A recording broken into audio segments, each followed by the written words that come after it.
नमस्कार विद्यार्थी मित्रांनो, स्वागत आहे आपल्या YouTube चॅनलवर ज्याचं नाव BMS मराठी। तर आजच्या व्हिडिओमध्ये आपण आजचा जो काय झालाय पदार्थ पेपर 2 झालाय त्यासोबत काय करणार याचं डिस्कशन करणार, कसा पेपर गेला, काय नाही, विद्यार्थ्यांची काय प्रतिक्रिया होती, आणि त्यानंतर आपण एनाटॉमी पेपर 1 चा आता आजची रात्र आणि उद्याचा दिवस मध्ये कशा प्रकारे अभ्यास करू म्हणजे वन डे प्लॅन पाहणार आहे या व्हिडिओमध्ये। तर चला व्हिडिओ सुरुवात करूया।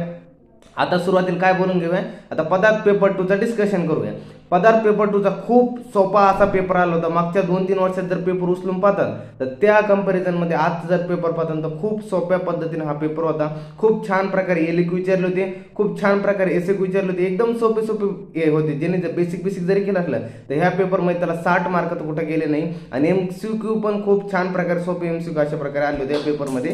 तर आजचा हा पेपर असा खूप छान होता त्या मानाने, तर मागच्या 2 वर्षाच्या तुलनेमध्ये विद्यार्थी खूप छान मेसेज आले। सर आपण ज्या नोट्स वगैरे घेतल्या होत्या त्या नोट्स मधूनच पेपर आला, तुम्ही जे आम्हाला प्रत्यक्ष शिकलो होतं, अनुमान शिकलो होतं, त्यानंतर काय कार्यक्रम भाव सिद्धांत, आता जे जणांनी जे व्हिडिओ पाहिला असेल कार्यकारण सिद्धांत त्यांचा नक्की फायदा झाला असेल। तिथं मी उल्लेख केला की कार्यकारण भाव मध्ये चरकोक्त कारण भाव करून जा, तिथे एलक्यूचा क्वेश्चन आहे आणि तोच एलक्यू पडला पेपर मध्ये मागच्या 2 दिवसामध्ये। त्यांनी जुने ज्या विद्यार्थ्यांनी तो व्हिडिओ पाहिला असेल त्यांचा 100% फायदा झाला असेल। छान प्रकारे असा म्हणजे एलक्यू वगैरे आले होते सिलेबसच्या बाहेर, म्हणजे आपण जे शिकवलं त्याच्या बाहेर काही नव्हते एवढे काही एलक्यू तरी।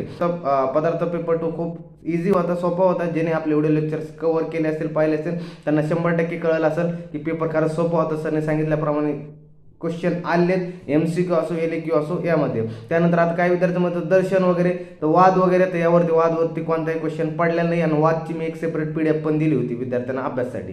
हे पण आपल्या ज्यांनी टेलिग्राम चॅनल किंवा व्हॉट्सअप ग्रुपला असतील त्यांना माहितीच असेल। त्यानंतर चला आता एनाटॉमी पेपर 1 बद्दल बोलूया थोडं। आता एनाटॉमी पेपर 1 मध्ये कसं आहे, आता खूप महत्त्वाचा पेपर असणं, 1 दिवसाचाच गॅप या पेपरमध्ये।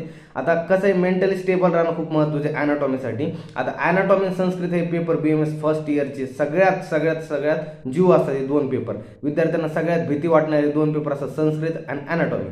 आता संस्कृतातून छान प्रकारे गेलाय, तसं आता एनाटॉमी। आता एनाटॉमीचे बरेचसे लेक्चर्स आपल्याकडे अवेलेबल आहे आपल्या कशाचे चॅनलवरती, जवळपास एवढे पण नाही मान्य करतो, पण आहे मोजके जवळपास, जे तुम्हाला थोडेफार एक आयडिया देऊ शकतात। एलक्यू कशा प्रकारे लिहायचा, एसक्यू कशा प्रकारे लिहायचा, आयुर्वेदिक किती त्यात असलं पाहिजे, त्यात मॉडर्न किती असलं पाहिजे, यावरून तुम्हाला एक आयडिया येऊन जाईल की पेपर अटेम्प्ट कशा प्रकारे करायचा। असं आहे पूर्ण आपल्या पेपरमध्ये असे व्हिडिओ तुम्हाला पाहायला मिळते अशा प्रकारे। त्यानंतर पुढे पाहायला गेलं तर आज काय करायचं सर, कशा प्रकारे अभ्यास करायचा, तर विद्यार्थ्याचा मेन मोटो काय, सर अभ्यास कसा करायचा आज आणि उद्या। तर आजची रात्र आहे तुमच्याकडे, उद्याचा दिवस आहे। आता 1 दिवस आहे तुम्हाला एनाटॉमी पेपर 1 ला खूप सोपा पेपर असणार। एनाटॉमी 1 यामध्ये सिलेबस जास्त काही नाही, पण पेपर 2 ला सिलेबस खूप जास्त आहे थोडा ॲज कम्पेअर टू पेपर 1 मध्ये असं म्हणता येईल आपल्याला। त्यामध्ये तुम्हाला काय आहे, आता एम्ब्रोलॉजी सांगत म्हटलं तर आज तुम्ही काय करायचं, आज काय करायचं, तर आज तुम्हाला पूर्ण आयुर्वेदिक पोर्शन कव्हर करून घ्यायचं आजच्या रात्रीमध्ये। त्यामुळे तुम्हाला शरीर उपक्रमणीय, त्यानंतर परिभाषा, यावर तुम्हाला एसक्यू पाहायला मिळेल। शरीर उपक्रमणीय शारीर,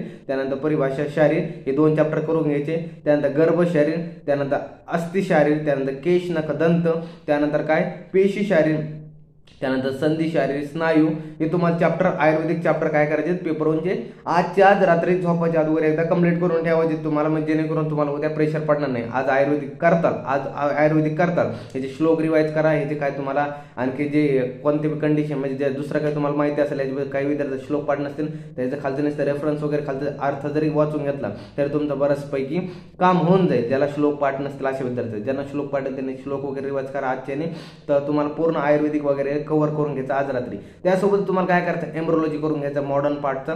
एम्ब्रोलॉजी नंतर काय झालं, एम्ब्रोलॉजी सोबतच तुम्हाला काय करायचं, ऑस्टिओलॉजी वगैरे तुम्हाला यासोबत कव्हर करून घ्यायचं। आता विद्यार्थी म्हणजे सर एम्ब्रोलॉजी वगैरे सगळंच ऑस्टिओलॉजी सगळंच वाचायचं आहे का, आता यामध्ये पण सांगतो। आता तुम्ही आपण जे काय म्हणताय एनाटॉमी पेपर 1 साठी IMP दिले, तसे एनाटॉमी पेपर 2 साठी पण IMP दिले। हे तुम्ही मस्त आता सगळंच एका दिवसामध्ये वाचणं पॉसिबल नाही, पण एकदा डोळ्या खालून 100% सगळं घालण्याचा प्रयत्न करा। त्यासोबत जे IMP दिलेत ते IMP परफेक्ट करून जाते, त्यामध्ये तुम्हाला येण्याचे चान्सेस राहतील, कारण की IMP परफेक्ट करून ठेवा एनाटॉमी पेपर 1 ची, की तुम्हाला उद्यामध्ये पेपरमध्ये दिसू शकते परवाच्या पेपरमध्ये। तर एनाटॉमीचे IMP आधीवर परफेक्ट करा, त्यासोबत तुम्हाला वेळ असेल त्यासोबत सगळे एकदा वाचून घ्या, कारण की एक एलक्यू 2 एसक्यू कधी पण ऑड पडण्याची शक्यता राहते। हे प्रत्येक व्हिडिओच्या सुरुवातीला मी सांगतो नेहमी की 1 एलक्यू 2 एसक्यू कन्फर्म धरून चला की पेपरमध्ये काहीतरी आगळे वेगळे दिसणार म्हणजे दिसणार। त्यामुळे तुम्हाला काय करायचंय की सगळ्यात जेवढे IMP दिले त्यांना जर परफेक्ट करायचं, त्यासोबतच तुमचं एक काय जे वाटतंय की बाबा काहीतरी IMP असू शकते किंवा LAQ येऊ शकते, पण IMP मध्ये सगळं जवळपास कव्हर केलं असतं, पण जो पार्ट राहिला असतो त्याला एकदा डोळ्या खोलून घालण्याचा प्रयत्न करा, जेणेकरून त्याच्यावर जर क्वेश्चन पडला तर तुमचा तो क्वेश्चन कुठेही मिस नाही व्हायला. तर अशा प्रकारे तुम्हाला काय करायचं, आजच्या रात्रीमध्ये तुम्हाला पूर्ण आयुर्वेदिक पोर्शन कव्हर करायचं. थोडा जास्त काही नाही, 7-8 चॅप्टरमध्ये तुमचं कव्हर होऊन जाईल. त्यानंतर झालं द एम्ब्रोलॉजी आणि ऑस्टिओलॉजी. ऑस्टिओलॉजी म्हणजे 4-5 बोन आहे, तेवढं करून ठेवा. एम्ब्रोलॉजी चॅप्टरमध्ये फिटल सर्क्युलेशन वगैरे, स्पर्म ओम वगैरे, त्यानंतर हे तुम्हाला फर्टिलायझेशन वगैरे कव्हर करून ठेवायचं वगैरे. त्यानंतर हे जवळपास जेवढा आपण टॉपिक दिले ते एम्ब्रोलॉजीमध्ये एकदम मॉडर्नमध्ये तुम्ही IMP टॉपिकमध्ये बघून घ्या, तेवढे तुम्हाला कव्हर करून ठेवायचं आजच्या रात्रीमध्ये. उद्या दिवशी मग तुम्हाला काय करायचं, सकाळी उठले तर त्यानंतर तुम्हाला ऑर्थोलॉजी सकाळ सकाळी करून ठेवा. दिवसात 3 स्लॉट केल्याप्रमाणे सकाळ, त्यानंतर दुपार आणि संध्याकाळचे असे 3 स्लॉटमध्ये सकाळ सकाळी तुम्ही जॉईंट वगैरे कव्हर करून ठेवा. त्यानंतर दुपारचा वेळ झाला तर मग जॉईंट वगैरे कव्हर झाला, त्यानंतर काय करा तुम्ही की एंडोक्रायनॉलॉजी सोपा पार्ट घ्या, त्यानंतर लिम्फॅटिकचा पार्ट घ्या. त्यानंतर मग झालं तर मग दुपार वगैरे झाली तर मग मायोलॉजी वगैरे पार्ट घ्या, त्यासोबतच मग नर्वस सिस्टीम वगैरे घ्या. तर असं करून तुम्हाला जवळपास हे सिलेबस दुपारपर्यंत तुमचं कव्हर होईल. ज्याचा रात्रीपर्यंत होईल तर ठीक चालते. त्यानंतर उरलेला उर्वरित जो वेळ असेल तर आयुर्वेदिक पोर्शनवर जास्त भर द्या, आयुर्वेदिक पोर्शन जास्त वाचण्याचा प्रयत्न करा. कारण की क्वेश्चन कसं असतात, आयुर्वेदिक आपल्याला LAQ मध्ये झालं तर सुरुवातीला आयुर्वेदिकच लिहावं लागतं, मग काय करावं लागतं की मॉडर्नकडे जावं लागतं. तर हे ध्यानात असून द्या. सुरुवातीला कोणता जरी क्वेश्चन असला त्यामध्ये तुम्हाला जसं की आला उद्याचं जर काय पडला, एखादा जर काय म्हणते ना आपल्याला काय, एखादा जर बोन पडला उद्याचा जर काय पडला, फिमर बोन पडला समजा, जर आपण झाला उद्या जर फिमर बोन पडला तर फिमर बोन मध्ये तुम्हाला काय करावं लागेल, सुरुवातीला त्याचं आयुर्वेदिक पोर्शन लिहावं लागेल, मग त्याच्यानंतर मॉडर्नची सुरुवात करावं लागेल. कारण की आयुर्वेदिक पोर्शनला मार्क असतात. जॉईंट पण जर कोणतं बी जॉईंट असेल तर सुरुवातीला काय करायचं, त्याची संधीची व्याख्या वगैरे लिहून, संधीचा प्रकार लिहून, संधीची संख्या वगैरे लिहून, त्यानंतर मग तुम्हाला काय जायचं, मॉडर्नकडे जायचं. मग मॉडर्ननुसार संधी कोणती, मग जॉईंट कोणता आहे, काय नाही, कशा प्रकारे होतो जॉईंट फॉर्म होतो, त्यात कोणते मग त्यात आर्टिक्युलेशन सरफेस वगैरे राहतात, आर्टिक्युलर राहतात, बोन वगैरे सगळं तुम्हाला व्यवस्थित लिहायचं आणि छान प्रकारे क्लिनिकल अॅनाटॉमी डायग्राम वगैरे व्यवस्थित काढायचे. त्यामध्ये तुम्ही आपला एक व्हिडिओ सुद्धा मी ते डिस्क्रिप्शनमध्ये नक्की टाकेन की how to write LAQ for anatomy म्हणून असं म्हणून व्हिडिओ, तुम्ही तो पण बघून घ्या एकदा की तुम्हाला कशा प्रकारे तुम्ही एक LAQ अटेम्प्ट वगैरे करू शकता, त्यामध्ये चांगल्या प्रकारे तुम्हाला मार्क मिळवण्यासाठी.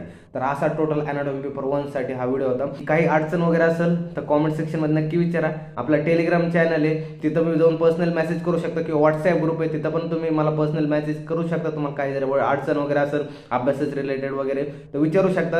व्हिडिओ आवडला असेल चॅनल लाईक शेअर सबस्क्राईब करा. भेटू नवीन व्हिडिओमध्ये, तोपर्यंत धन्यवाद.